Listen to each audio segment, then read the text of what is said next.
Hello everybody, my name is Joshua Flicker and I'm a ceramics artist from Salt Lake City, Utah. This is the beautiful house my wife Angela Flicker designed and built for us, and right behind that garage door there is where I do my work. Side of the house here is what I like to call the art annex. Usually it takes a spillover from all the different projects I have going in the main studio space. For now I've just pulled out a bunch of different pieces that show a pretty good variety of my specific work and style. I think the biggest influence on my aesthetic is nature and the outdoors, but I also try to make my work ambiguous enough that people can find their own unique connection to what they see. One of my favorite things is to hear other people's reaction to my work and the connections that they make within their own world and their own experiences. This outdoor annex also serves as the kiln room, especially during the summer when it's far too hot to fire things inside. The nice thing about wiring for your kiln to be outside of your home studio is that the outlet can also serve as your quick charging station for your electric vehicle. I haven't quite sold enough pottery to purchase a Tesla just yet, but I'm slowly working on it. Right through here is my main studio space as well as the family garage. Just inside here, we have another outlet where I keep the kiln in the winter.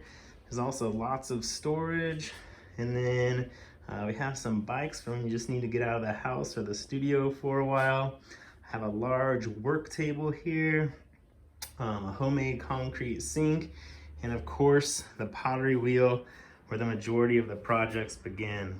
My work includes layers of colored slip, which is basically just liquefied clay like you see here.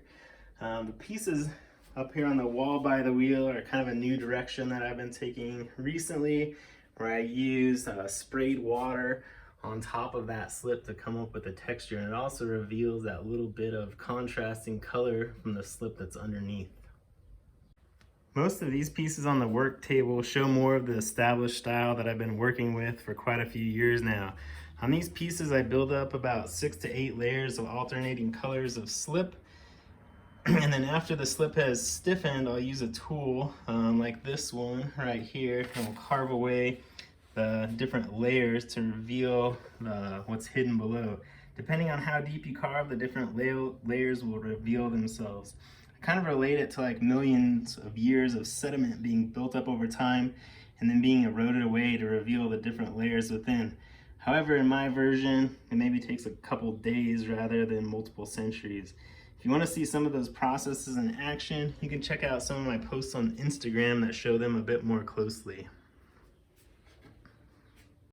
Though it might not look like much, I feel extremely fortunate to have a home studio, especially during global pandemics, earthquakes, and even city curfews.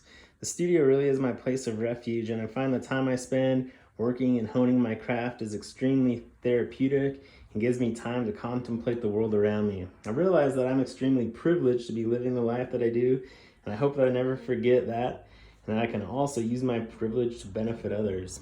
Thank you guys for joining me here in my home studio.